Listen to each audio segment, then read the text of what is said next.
Dan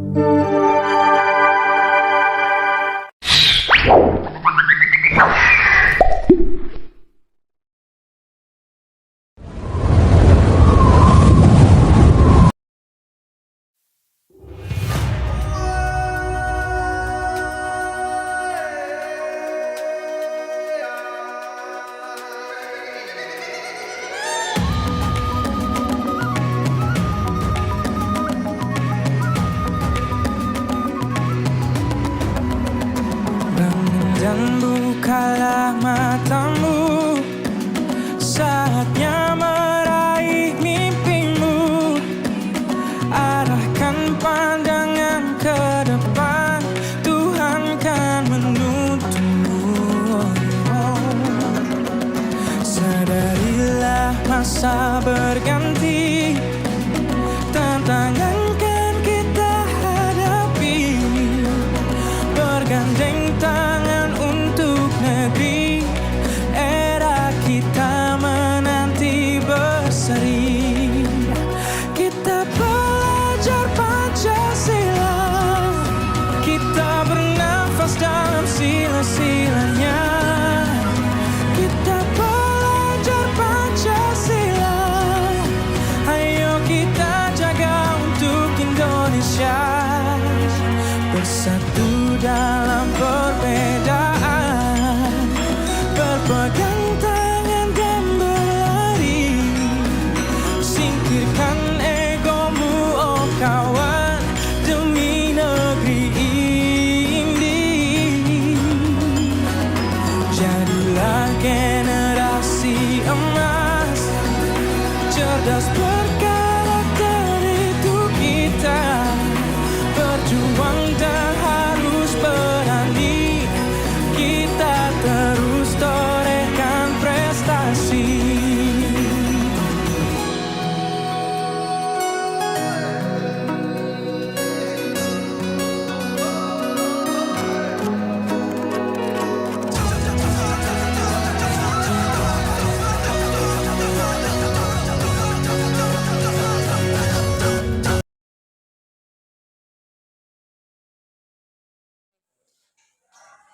Assalamualaikum warahmatullahi wabarakatuh. Selamat pagi, salam sejahtera bagi kita semua. Alhamdulillah, alhamdulillahirabbil alamin. Wassalatu wassalamu ala asyrofil anbiya'i wal mursalin wa ala alihi washabbihi ajmain. Yang saya hormati pertama-tama Bapak Kepala Sekolah SMA Negeri 1 Padangkualang.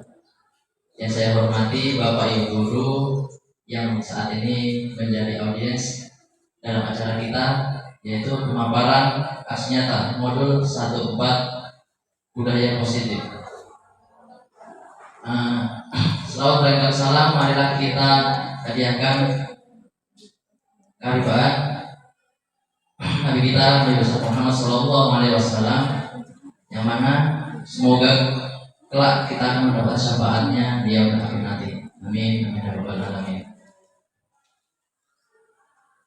Kemudian untuk mempersingkat waktu, marilah sama-sama kita masuki acara yang pertama, yaitu kata-kata sambutan yang akan disampaikan oleh Bapak Kepala Sekolah. Pada Bapak Kepala Sekolah, dipersilakan. Terima kasih. Assalamualaikum warahmatullahi wabarakatuh. Selamat pagi dan salam sejahtera bagi kita semua. Alhamdulillah, hari ini kita masih diberikan kesehatan dan kesempatan sehingga dapat berkumpul di ruangan yang berbahagia ini. Salawat dan salam atas junjungan kita Nabi besar Muhammad SAW. Semoga dengan memperbanyak selawat, Allahumma shalli ala sayyidina Muhammad wa ala ali sayyidina Muhammad. Yaumil mahsyar nanti kita tergolong hamba yang akan mendapat syafaat dari beliau. Amin, amin ya rabbal alamin. Yang kami hormati Bapak Ibu calon guru penggerak angkatan 7. Yang kami hormati Bapak Ibu audiens pemaparan dari budaya positif yang akan disampaikan oleh calon guru penggerak angkatan 7 yang berkaitan dengan modul 1.4. Alhamdulillah, pada hari ini kita dapat berkumpul bersama-sama untuk mengikuti kegiatan pemaparan dari budaya positif yang akan disampaikan oleh calon guru penggerak. Mudah-mudahan hal-hal yang disampaikan atau pemaparan yang disampaikan nanti bisa melekat pada diri kita, kemudian dapat kita integrasikan dalam proses pembelajaran kepada para siswa. Dan kepada teman-teman atau audiens yang belum tergabung di dalam calon guru penggerak, mudah-mudahan untuk angkatan-angkatan berikutnya bisa mendaftar dan bergabung menjadi calon guru penggerak. Itu harapan kita bersama, dan mudah-mudahan pada hari ini kegiatan ini dapat terlaksana sesuai dengan apa yang diharapkan. Mungkin itu yang perlu kami sampaikan. Mohon maaf, mohon izin kepada Bapak Ibu, andaikan nanti dalam kegiatan pemaparan saya tidak bisa mengikutinya secara 100% karena memang ada kegiatan yang harus dilaksanakan lagi. Itu yang perlu kami sampaikan, dan mudah-mudahan kegiatan ini berlangsung sesuai dengan rencana. Terima kasih, tetap semangat dalam guru penggerak. Mudah-mudahan SMA Negeri 1 Garangtolang tetap menjadi sekolah yang menjadi panutan bagi sekolah-sekolah yang lainnya. Terima kasih. Assalamualaikum warahmatullahi wabarakatuh. Terima kasih kepada Bapak Kepala Sekolah SMA Negeri 1 Padang Tualang yang telah memberikan kata-kata sambutannya untuk kita semua. Selanjutnya kita masuki acara inti, yaitu pemaparan budaya positif aksi nyata modul 14 yang akan disampaikan oleh calon guru penggerak angkatan 7 Kabupaten Langkat, Bapak Budi Kurniawan SPD. Kepada Bapak Budi Kurniawan SPD, waktu dan tempat dipersilakan. Baik, terima kasih atas kesempatannya. Assalamualaikum warahmatullahi wabarakatuh. Selamat pagi, salam sejahtera buat kita semua.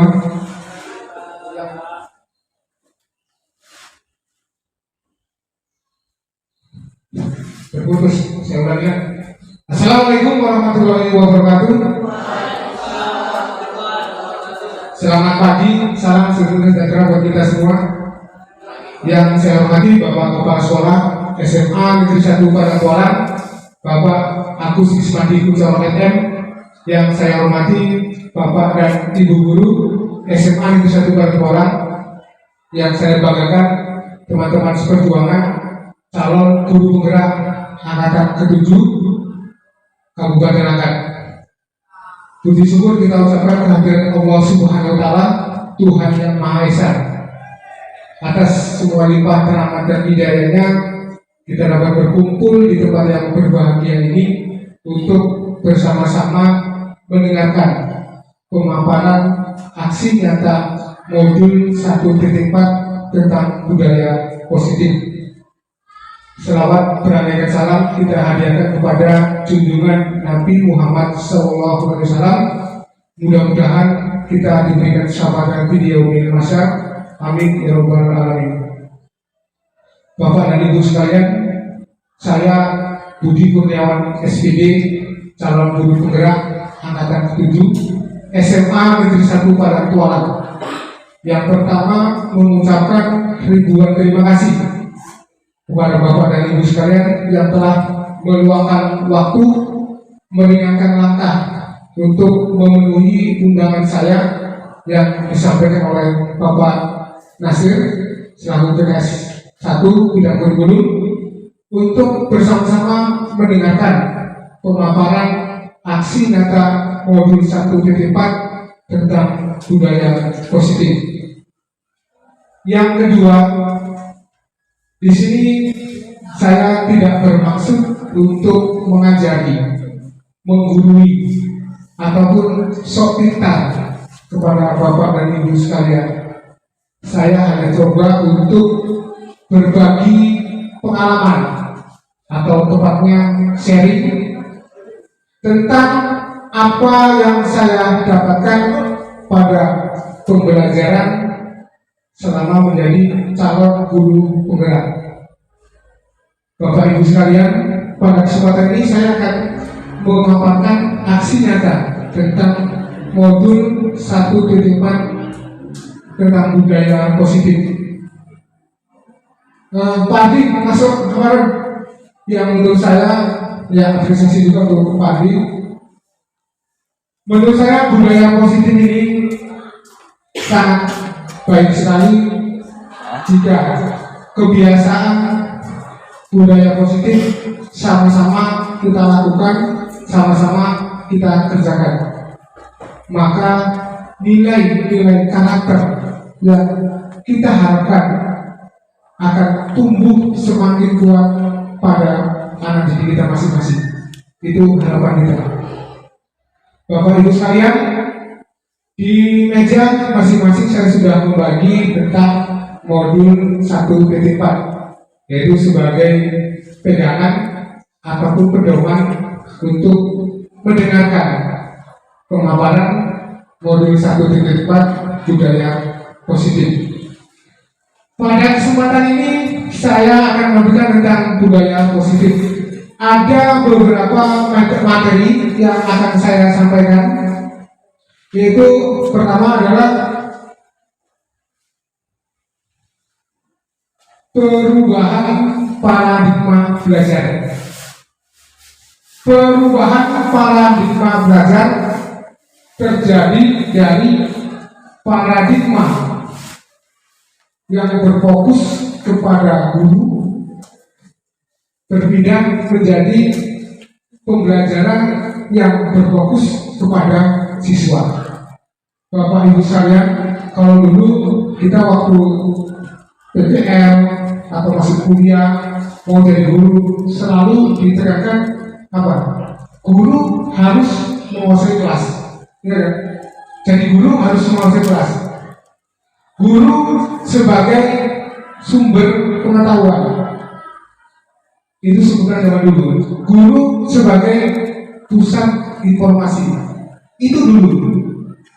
Nah, sekarang sudah bergeser kepada siswa.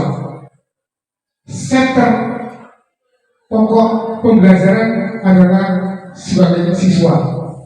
Makanya di Undang-Undang Nasional Sistem Pendidikan Nasional itu kalau kita baca, salah satunya adalah pendidikan yang berpusat kepada siswa. Pendidikan yang berfokus kepada siswa. Sehingga Bapak dan Ibu sekalian, kita selalu dituntut untuk memiliki kemampuan. Kita selalu dituntut untuk memiliki kemampuan membuat media-media pembelajaran yang berpihak kepada siswa. Kita harus tahu kemampuan, potensi, bakat, dan minat siswa. Setelah itu baru kita membuat media pembelajaran yang berkaitan dengan siswa. Itulah yang disebut dengan pembelajaran yang berpihak kepada siswa. Nah, di era abad 21, perhatikan, kita sama-sama bisa melihat ciri abad 21 di bidang informasi tersedia di mana saja, kapan saja. Bapak Ibu sekalian, sekarang anak-anak untuk mencari pengetahuan atau sumber belajar rasanya udah enggan bertanya sama kita. Kadang-kadang kita berikan tugas, kita menunggunya kapan aku bertanya sama anak-anak, kapan anak-anak bersama saya. Nah, mereka sudah percaya diri dengan apa? Dengan internet. Ya, udah enggak mereka mencari sumber pengetahuan itu dari guru. Makanya posisi guru sana sudah tergantikan oleh internet, Google. Ya, itu ciri apa yang terjadi. Komputasi lebih cepat memakai mesin. Ini yang kita sebut dengan era 4.0. Sekali klik langsung menjangkau kemana saja. Ya. Kemudian yang ketiga, otomasi, menjangkau segala pekerjaan rutin. Ya, otomasi menjangkau segala pekerjaan rutin. Sekarang belajar semuanya sudah menggunakan aplikasi mobile, gitu kira-kira. Yang terakhir adalah komunikasi, dari mana saja dan kemana saja. Dulu surat masih berlaku, sekarang udah ada lagi, digantikan oleh apa Bapak Ibu? Gmail, ya, semua diminta melalui pengiriman surat informasi melalui Gmail. Nah, itulah salah satu materi yang berkaitan dengan budaya positif tadi. Ya, Bapak Ibu sekalian, model pembelajaran bisa kita lihat kalau yang dia informasi, pembelajaran diarahkan untuk mendorong peserta didik mencari tahu dari berbagai sumber observasi dan bukan diberitahu. Ya. Kesimpulannya, seperti yang saya sampaikan dari awal tadi, paradigma perubahan pembelajaran yang dulu berpusat kepada guru, sekarang sudah berpindah kepada siswa. Bapak Ibu sekalian, saya ingatkan lagi, kalau kata KHD Ki Hajar Dewantara, itu kita selalu harus menuntun siswa dan menghamba siswa. Jadi kalimat ini ya, menuntun dan menghamba siswa dalam hal yang positif. Siswa harus selalu mendapatkan kebahagiaan. Siswa harus selalu mendapatkan kemerdekaan pada waktu pembelajaran. Ya, Bapak Ibu sekalian. Sesuai dengan semboyan yang ditulis dan dipatrikan di taman kita. Ing ngaso sutrodo, ing madio mangun kaso, tuturi handayani. Ya, seperti itu filosofi daripada Ki Hajar Dewantara. Di depan seorang guru itu sebagai suri teladan atau contoh. Di tengah mampu membangkitkan semangat. Ketika kita di belakang, kita memberikan dukungan, dorongan untuk pembelajaran. Ya, jadi itu kesimpulan daripada perubahan paradigma belajar. Oke, yang kedua,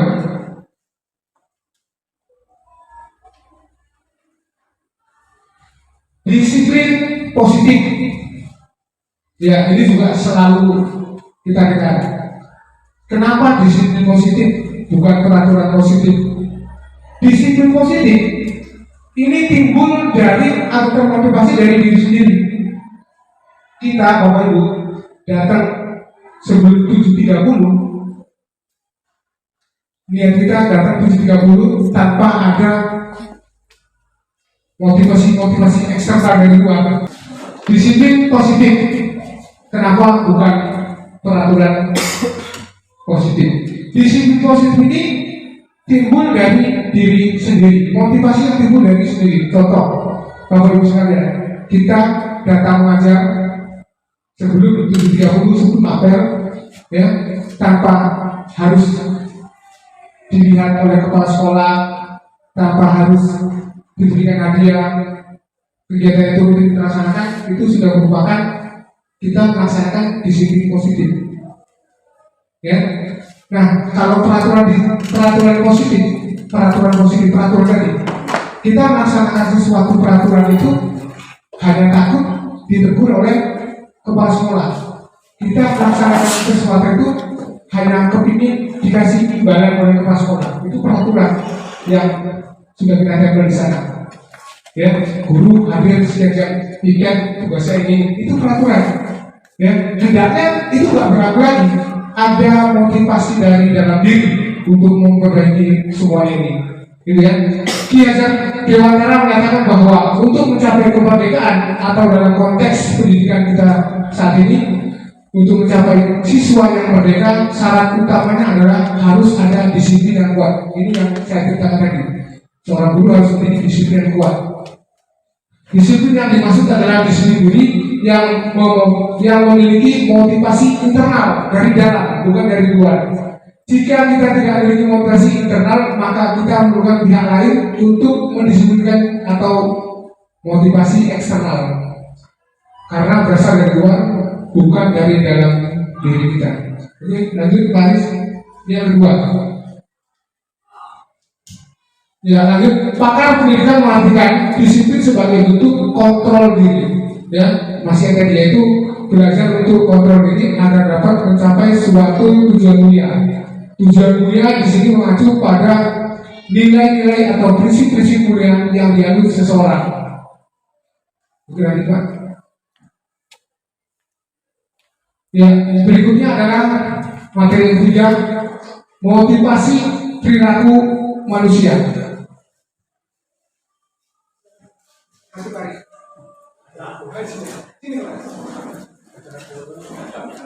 ragu?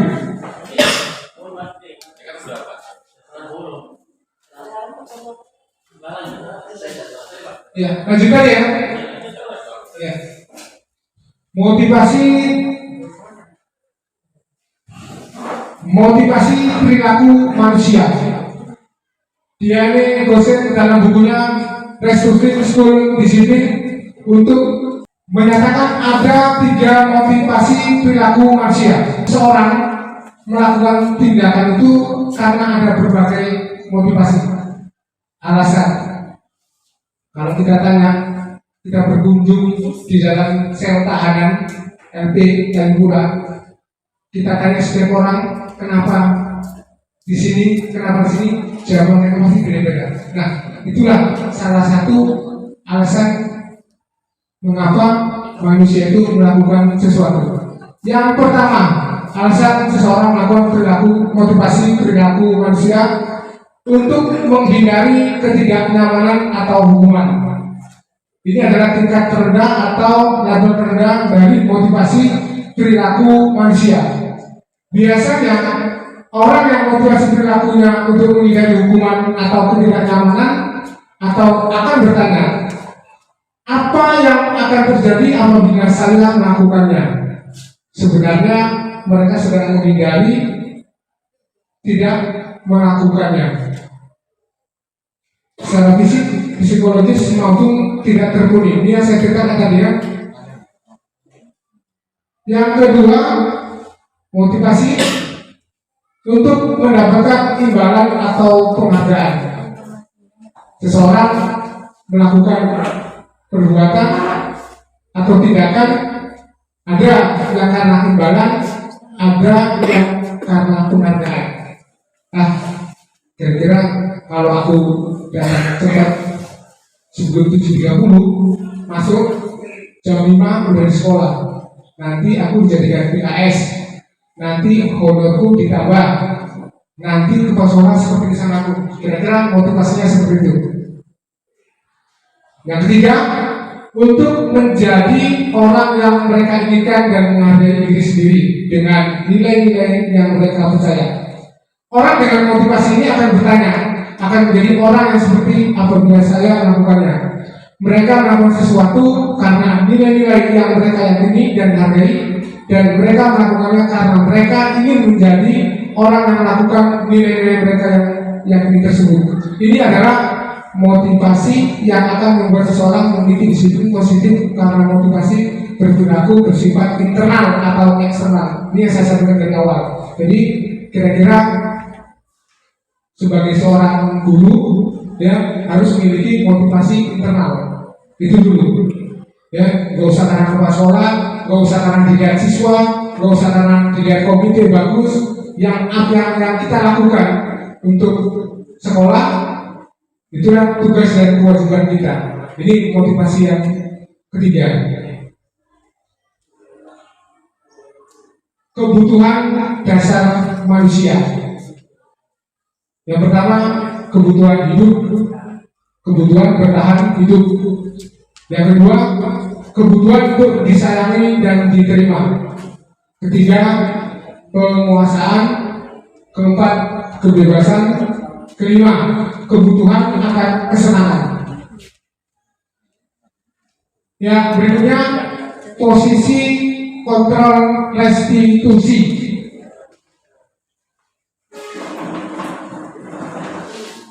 Ya, coba lihat ini yang kira-kira sepertinya harus kita laksanakan di sekolah kita. Ya, posisi kontrol restitusi.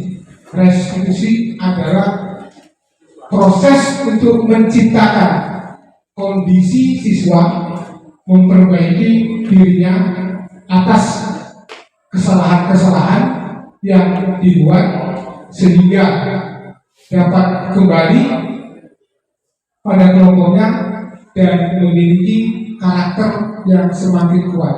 Itu restitusi. Ini yang paling penting sekali. Setiap Bapak Ibu sekalian, setiap orang punya masalah, apalagi siswa. Kita juga punya masalah, siswa juga punya masalah. Nah, tinggal lagi bagaimana seseorang itu bisa menyelesaikan masalah tersebut.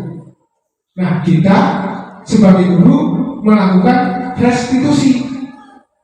Kita menyediakan sarana itu. Kita panggil siswa, kita ajak cerita, berdialog. Kenapa kamu terlambat? Kenapa kamu nggak pakai baju olahraga? Pasti kan ada jawabannya. Dan kita yakini apa yang dikerjakan itu setiap orang juga akan mengalami. Setiap orang akan mengalami kesalahan-kesalahan yang berbeda. Masalahnya siswa tersebut tahu nggak atas kesalahannya. Masalahnya siswa tersebut bisa kembali ke atas kesalahannya. Yang pertama, ada 5 ya Bapak Ibu sekalian, ini sangat penting. Ada 5 dasar ya pada posisi kontrol restitusi. Nah, kita Bapak Ibu sebagai guru seringnya di posisi mana? Nanti saya bacakan satu persatu. Ya, mana yang baik dan mana yang tidak baik kita kerjakan. Ada 5 posisi kontrol yang secara tidak sengaja tidak kita sadari itu merupakan daripada proses restitusi. Yang pertama, Bapak dan Ibu pasti pernah sebagai penghukum. Ya, Bapak dan Ibu waktu ngajar pasti pernah sebagai penghukum. Ya, ini tinggal tanya kepada diri kita sendiri. Baik tidak kalau saya di posisi ini? Masuk nggak Pak? Masuk atau tidak saya di posisi kontrol restitusi yang kita harapkan? Penghukum, seorang penghukum bisa menggunakan hukuman fisik ataupun verbal. Saya juga pernah melakukan dicubit, kira-kira seperti itu ya. Nah, orang-orang yang menjalankan posisi penghukum senantiasa mengatakan bahwa sekolah memerlukan sistem atau alat yang dapat lebih menekan murid-murid lebih dalam lagi.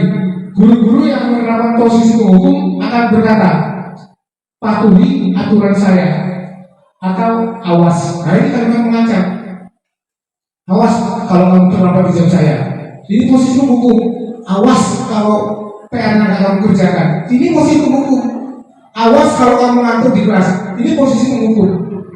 Padahal satu malam dia kalau tidur ya, satu malam itu membantu orang tuanya, entah mengajar jamu segala macam. Ini harus kita tanya ya, kenapa kamu tidur seperti itu kalau kita menggunakan restitusi. Ya, posisi yang pertama. Oke, lanjut. Ya, kira-kira penampilannya posisi penghukum seperti ini.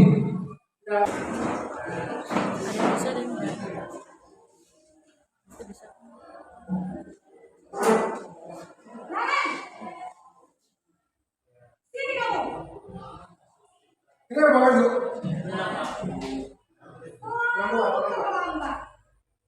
Kamu deh, pasti terlambat. Maaf saya. Apa? Apa coba? Alasan kamu apa lagi? Kapan sih kamu tidak terlambat? Malas sekali ya kamu jadi anak. Saya. Dasar pemalas. Gak mau sekarang sih kamu. Sudah berapa kali terlambat? Sana, kamu keliling lapangan basket 2 kali. Nah, hubungannya terlambat sama pegangan basket, Bu. Kenapa? Kamu melawan ibu? Berani-beraninya jawab. Sudah terlambat, masih berani jawab pula. Sekarang, keliling lapangan basket 5 kali sekalian. Biar kapok. Cepat. Pergi sana ke lapangan basket.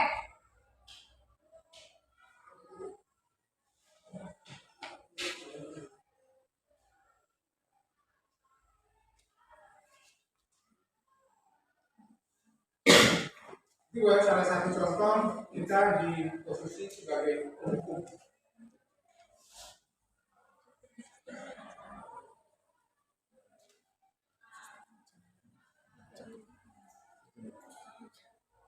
Yang kedua, kita di posisi sebagai pembuat merasa bersalah. Pada posisi ini biasanya guru akan bersuara lebih lembut. membuat rasa bersalah akan menggunakan keheningan yang membuat orang lain merasa tidak nyaman, bersalah, ya. Misalnya kira-kira gini, ya lembut, misalnya lembut, kamu ini ya, kamu tidak pernah memikirkan saya. Bagaimana kalau nanti saya dimarahin kepala sekolah gara-gara kamu? Dia nggak nyalakan ya. Balik ke kita. Nanti kalau kamu nggak pakai kaos terus-terusan, yang betul-betul saya, yang disupport adalah saya. Kira-kira seperti itu ya. Buat anak menjadi posisi sangat besar. Jadi kita lihat tampilan videonya.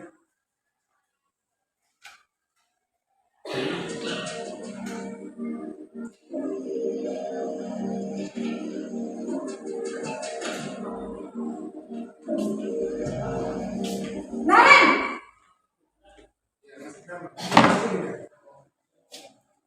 Selamat pagi, Bu. Naren, kamu kenapa terlambat lagi, nak? Ya Tuhan, Naren, kamu senang ya bikin ibu susah ya? Kalau kamu terlambat lagi, nanti ibu yang ditegur bapak kepala sekolah, nak. Disangka ibu tidak bisa membina kamu. Duh, gimana ini? Maaf, Bu. Duh, Gusti Naren, kamu suka ya kalau ibu ditegur bapak kepala sekolah? Terus, sekarang ibu harus tulis apa ini di buku absen? Ini kamu sudah sering terlambat loh. Ibu harus apa coba? Maaf, Bu. Maaf sekali. Ya sudah, lain kali jangan bikin ibu susah lagi ya nak ya. Ibu tidak akan kuat lagi kalau kamu begini terus. Bisa jantung lagi kalau ibu tegur bapak kepala sekolah. Sana cepat ke kelas. Maaf ya, Bu. Maaf sekali.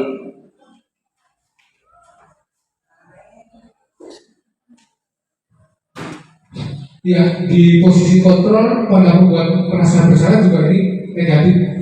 Siswa seakan punya kesalahan yang besar pada gurunya. Ini juga bisa jadi apa ya?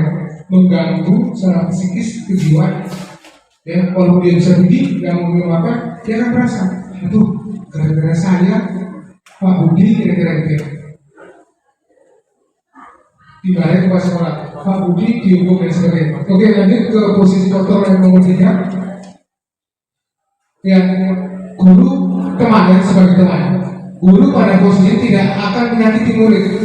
Ya, ini juga kayak soal juga sebagai temannya ya, terlalu akrab gitu ya.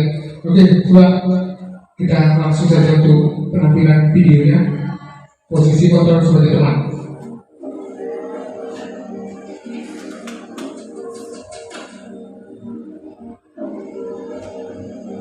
Naren,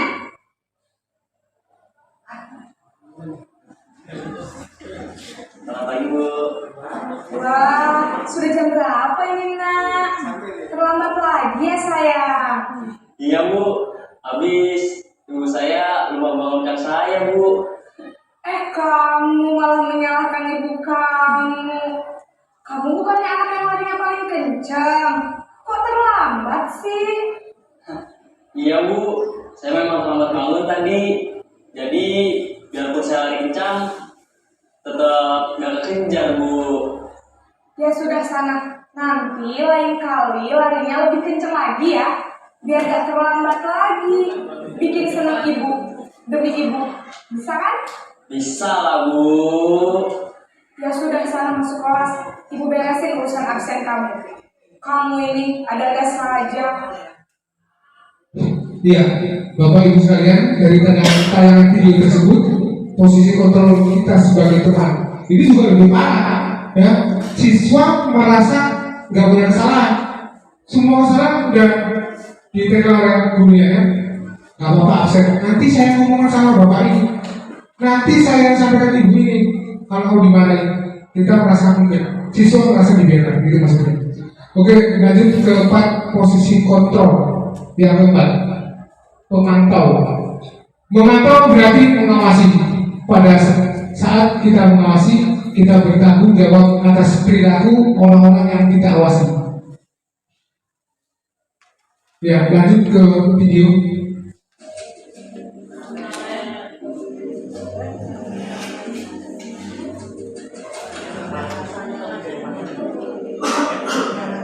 Naren,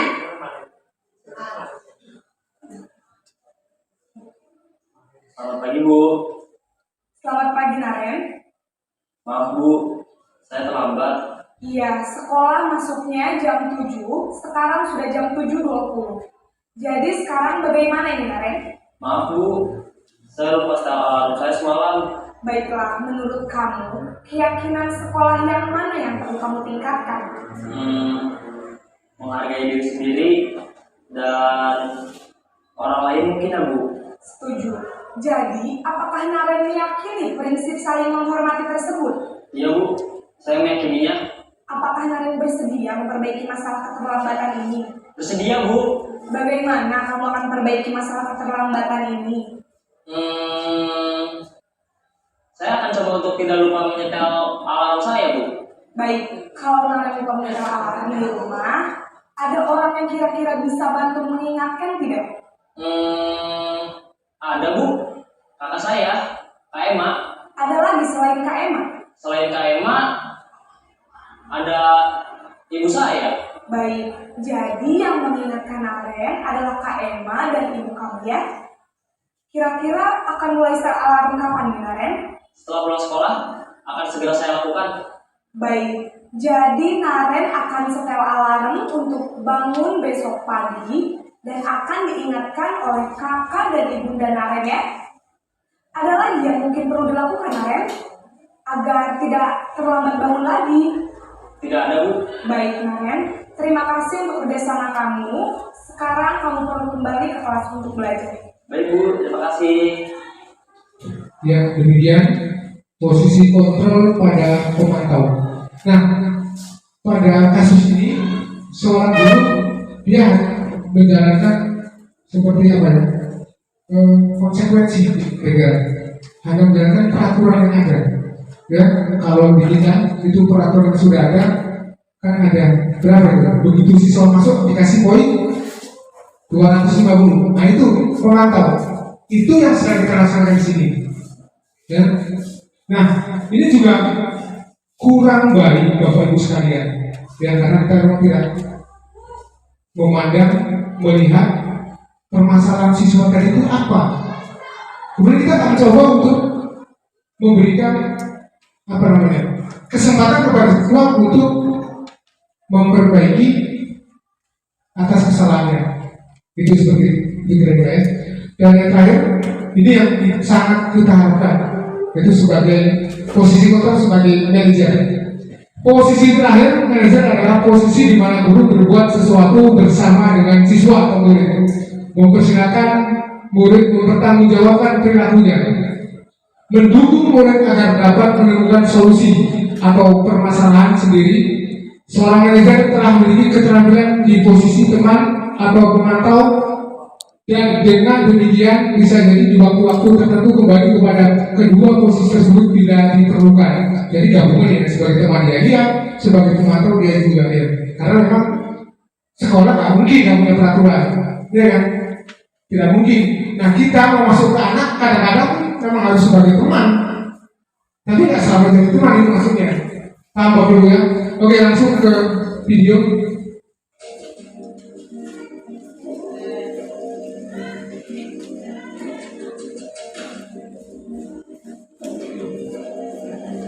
Naren!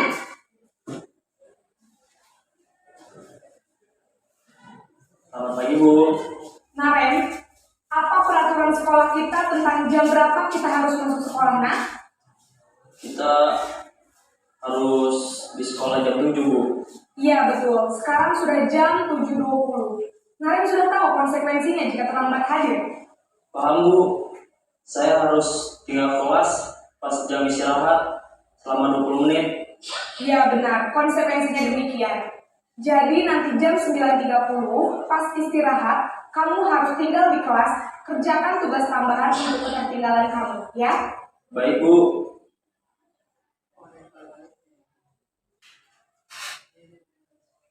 Ya, demikian pemaparan untuk 5 posisi kontrol dalam menangani kasus atau tindakan seorang guru pada siswa yang bermasalah. Ya, lanjut. Keyakinan kelas. Keyakinan kelas ini nilai-nilai keselamatan atau kesehatan yang disebut sebagai suatu keyakinan, yaitu nilai-nilai kebajikan universal yang disepakati secara tersirat dan tersurat, lepas dari latar belakang suku, negara, bahasa, maupun agama. Nah, Bapak Ibu sekalian, keyakinan kelas ini saya yakin ya setiap awal untuk memulai pembelajaran di tahun pelajaran baru kita selalu menawarkan. Ya, sebetulnya sudah kita buat ini, tapi kita nggak menulis, kita nggak membuat dokumentasinya, sehingga apa yang terjadi? Kadang-kadang di tengah perjalanan kita ingat kalau kita yang membuat peraturan, kita yang membuat keyakinan kasih sendiri. Kita nggak pernah menawarkan kepada siswa, kita nggak menyampaikan kalau jam saya penjas harus pakai pakaian olahraga, harus tepat waktu, kelas harus bersih, kan seperti itu kan kira-kira. Sudah kita buat ya peraturan-peraturan kelas. Nah, keyakinan kelas ini dibuat bersama-sama Bapak Ibu sekalian, disepakati, ditawarkan, memberatkan atau tidak, bisa dikerjakan atau tidak. Ya, seperti itu kira-kira. Kita membuat keyakinan kelas. Kalau Bapak Ibu masuk di kelas 12, itu ada itu tempelan-tempelan yang saya buat untuk keyakinan dan harapan kelas bahkan. Saya sudah membuatnya, sudah mencoba. Nah, alhamdulillah tanggapan mereka itu positif. Harapan kelas, di kelas punya harapan. Di kelas itu punya harapan. Apalagi kelas 12 kan? Apa kira-kira harapan mereka? Lulus SNMPTN, jadi polisi, jadi TNI, bidan dan sebagainya. Ketika dia masuk ruang kelas, dia membaca, oh seperti ini harapan saya. Maka ada motivasi untuk belajar lebih giat. Kira-kira ada yang sana. Oke, lanjut. Pembentukan, ya masih keyakinan kelas ya. Ya lanjut. Pembentukan keyakinan kelas. Ya kira-kira contoh yang terbuat itu seperti ini ya, hanya contoh. Sepenuhnya disiarkan oleh guru masing-masing. Apa kira-kira yang mau diyakini di kelas itu apa? Tuntutan ibu dan bapak itu apa di kelas itu? Kan setiap kelas itu beda-beda ini ya, masalahnya. Potensinya pun beda-beda di kelas ya. Kalau kita mengajar di kelas IPA, kayaknya roh IPA itu sukanya seperti ini. Gak usah pun dibilangin kalau soal kebersihan, anak IPA udah bersih. Kan gitu. Nah, kan kita buat keyakinan kelas lagi. Keyakinan kelas ini kira-kira yang kita tuntut anak itu susah untuk melakukan. Kira-kira seperti itu. Kalau yang sudah menjadi tradisi budaya mereka, gak usah kita tulis. PS, ini asal habis istirahat misalnya kan, siswanya cuma tinggal 2 atau 3, sekitar 15 menit baru muncul satu seperti itu, bukan mendiskriminasi IPS enggak. Misalnya terjadi IPS seperti itu. Nah ini perlu kita sepakati. Jam istirahat, guru masuk sudah hadir untuk menunggu guru masing-masing, bisa ya seperti itu Bapak Ibu sekalian. Oke lanjut. Ya, di sini ada segitiga restitusi penanganan masalah tadi. Ya, penanganan masalah tadi. Apa yang harus kita laksanakan kepada siswa yang bermasalah? Apa yang harus kita buat kepada siswa yang semangat belajar itu kurang?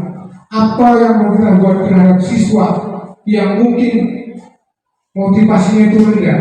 Ini salah satu langkah-langkah yang harus kita kerjakan Bapak Ibu. Ya, yang pertama yaitu memvalidasi tindakan yang salah. Ya, kamu tentu kita tanya siswa tadi, kamu tentu punya alasan mengapa melakukan itu. Itu pertanyaan. Ya, memvalidasi dulu. Adakah cara yang lebih efektif untuk mendapatkan apa yang kamu butuhkan? Itu pertanyaan terhadap siswa.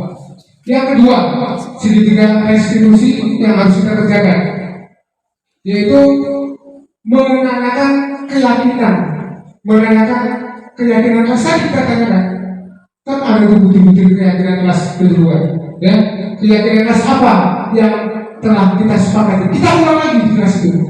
Kita sudah sepakati apa? Kita sudah buat apa di kelas? Kita tanya. Ya, makanya kita tempel di dinding-dinding di mading atau di supaya mereka itu tahu. Yakin kalau siswa yang buat bersama-sama dengan guru terhadap keyakinan kelas pasti mereka apa sama dengan kita. Tapi kalau orang buat, ya mudah-mudahan tunggu apa dulu kira-kira seperti itu. Kemudian yang ketiga yaitu menstabilkan identitas pada pendidikan restitusi. Setiap orang pasti pernah melakukan kesalahan, ya, distabilkan identitasnya. Kamu bukan satu-satunya yang pernah melakukan ini. Kita yakin juga terlambat. Bukan kamu satu-satunya yang pernah terlambat. Mampu nggak dia untuk ke depan itu lebih baik? Dan kalau nggak terlambat, kira-kira mau nilai positif itu apa? Kita tanyakan kepada siswa. Kalau kamu itu nggak terlambat sampai kamu tamat dari sekolah sini, kira-kira apa yang kamu dapatkan? Bisa jawab nggak anak-anak? Seperti itu kira-kira. Bisa saja jawab, kalau saya nggak terlambat, Pak, mungkin saya akan menjadi siswa yang disiplin, siswa yang disegani, siswa yang pintar dan sebagainya. Itu jawaban-jawaban kita memancing itu. Ya, oke lanjut. Ya, lanjut terus. Ya, ini praktek segitiga restitusi yang saya lakukan di sekolah. Kenapa tidak pakai olahraga? Kamu tahu kan? Hari ini materi kita praktek sudah kapan? Semalam sudah kamu melakukan kesalahan ini, kamu tahu kesalahan kan?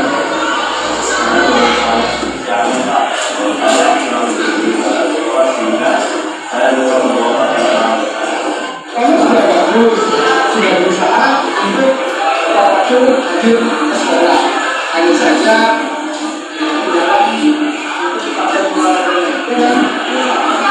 kamu tahu kan bahwa kamu kalau melanggar surat ini sudah sama dengan kira-kira seperti apa yang sudah kamu langgar?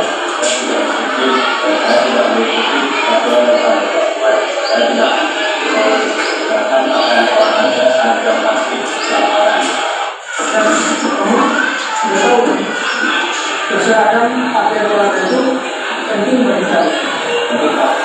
Kalau kira-kira itu memang penting, tindakan apa yang harus kamu kerjakan pada presiden presiden? Supaya apa?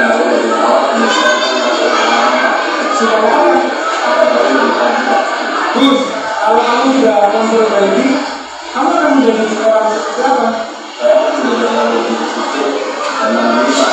Nah, kalau begitu, silakan kamu kembali ke Kaisan dan untuk mengikuti kegiatan pengamanan bijak.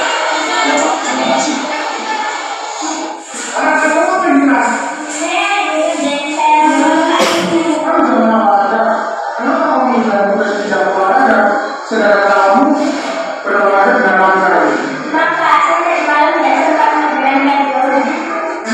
Sekarang kamu tahu kan aturan kelas yang cara melanggar? Sekarang ini, silakan gabung ke teman-teman yang sudah besar untuk berolahraga.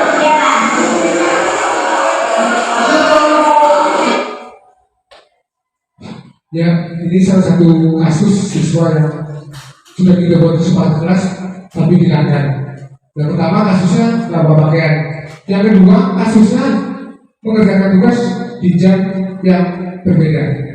Saya masuk di JOK kerja tugas yang dikerjakan adalah biologi. Nggak nyambung.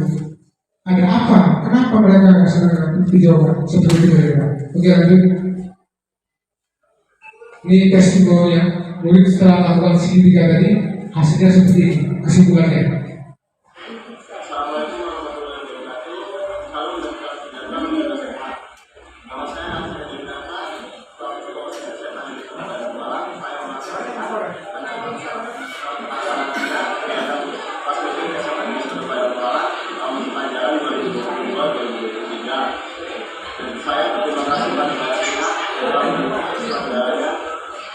Kegiatan pasti utama pada sekolah dan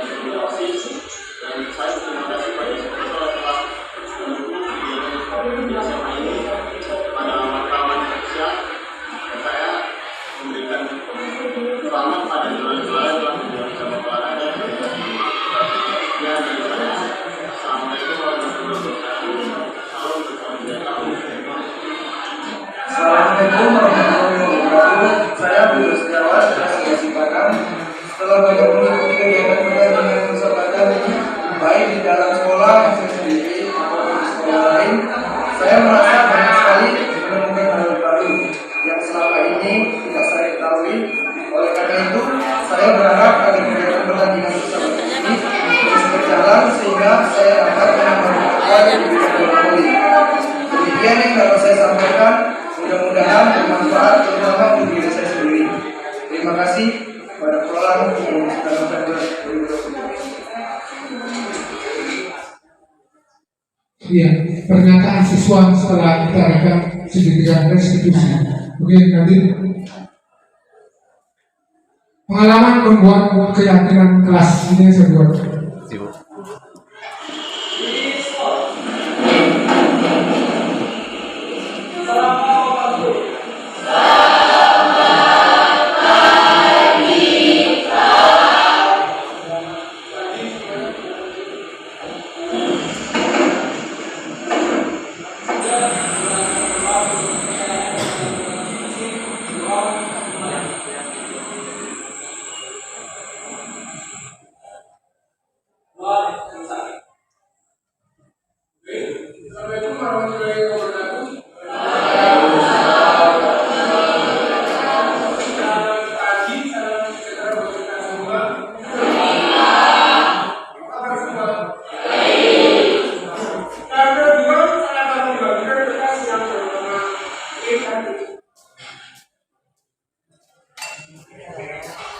Ya, masing-masing menulis tentang keyakinan kelas dan harapan kelas di tempel di depan. Ya, saya akan membacakan salah satu kesepakatan kelas yang sudah kita sepakati dan kita buat. Yaitu yang pertama adalah setiap jam 3 ya, masing-masing itu harus memakai pakaian olahraga. Ini kesepakatan yang sepakat semua. Dan harapan kelas di kelas ini. Itu yang pertama adalah menjadi juara dalam setiap perlombaan. Ya, pertahanan semua. Ya, kesepakatan kelas itu salah satu yang saya bacakan adalah untuk melengkapi pakaian olahraganya. Keyakinan kelas itu mereka berkeinginan menjadi kelas juara setiap event kelas meeting mungkin yang dimaksud ya. Jadi ada tujuan kata terhadap keyakinan dan harapan kelas. Oke, lanjut ya, testimoni siswa, kesimpulan siswa setelah membuat keyakinan kelas. Assalamualaikum warahmatullahi wabarakatuh.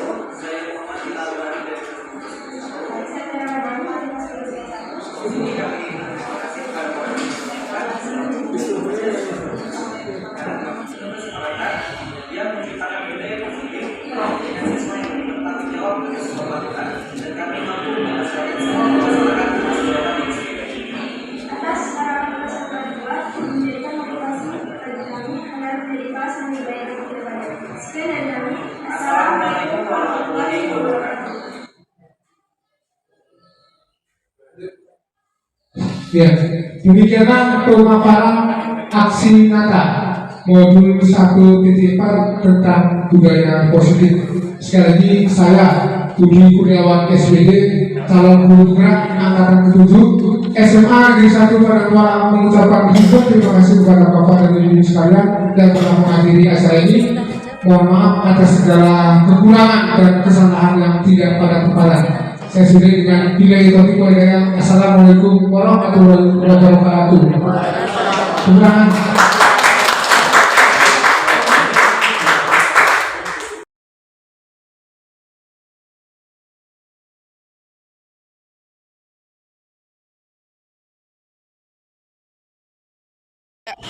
Diri semua.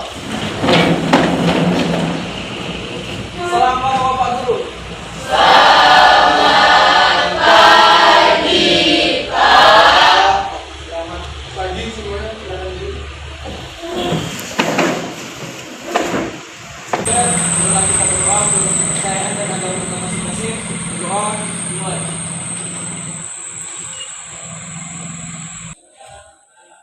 Keluar, selesai. Baik, Assalamualaikum warahmatullahi wabarakatuh. Selamat pagi, salam sejahtera buat kita semua. Apa kabar semua? Yang kedua, saya akan membagikan kertas yang berwarna pink tadi.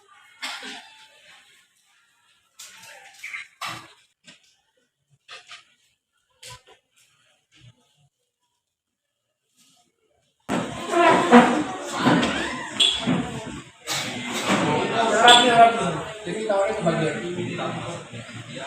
Ya, saya akan membacakan salah satu kesepakatan kelas yang sudah kita sepakati dan kita buat. Yaitu yang pertama adalah setiap jam penjas, ya, masing-masing siswa harus memakai pakaian olahraga. Ini kita sepakati ya. Sepakat semua? Sepakat. Yang harapan kelas di kelas ini. Yaitu yang pertama adalah menjadi juara dalam setiap perlombaan. Ya, tepuk tangan semua. Assalamualaikum warahmatullahi wabarakatuh. Saya Muhammad bin Atal Arif dari kelas 12 IPA 1. Saya Dara Madani dari kelas 12 kelas 1. Di sini kami ingin berterima kasih kepada Bapak Kurniawan selaku guru penjas kelas 12 karena telah membentuk kesepakatan yang menciptakan budaya positif dan menjadikan siswa yang lebih bertanggung jawab atas semua peraturan, dan kami mampu menyelesaikan semua permasalahan atas dorongan diri sendiri. Atas harapan kelas yang telah dibuat, menjadikan motivasi bagi kami agar menjadi kelas yang lebih baik lagi ke depannya. Sekian dari kami. Assalamualaikum warahmatullahi wabarakatuh.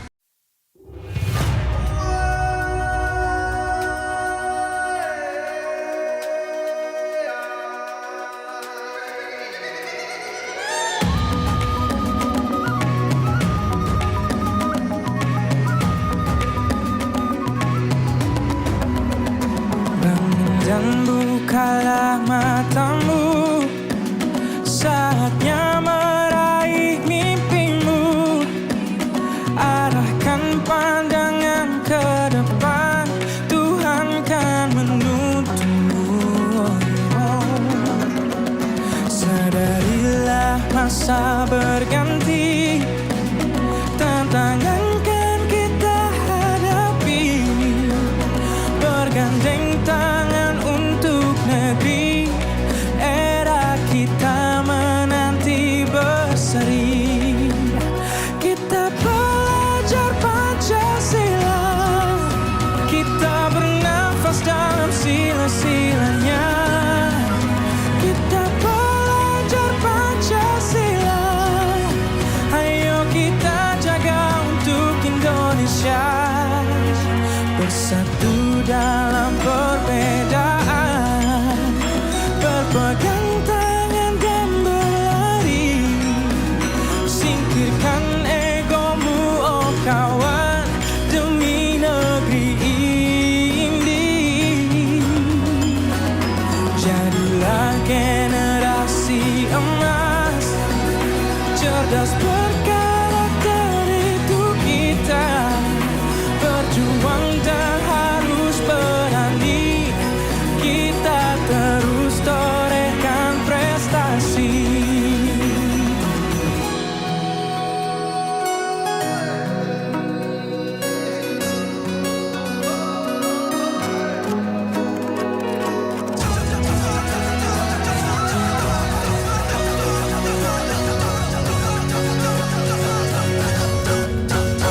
Kita belajar Pancasila, kita bernafas dalam sila-silanya.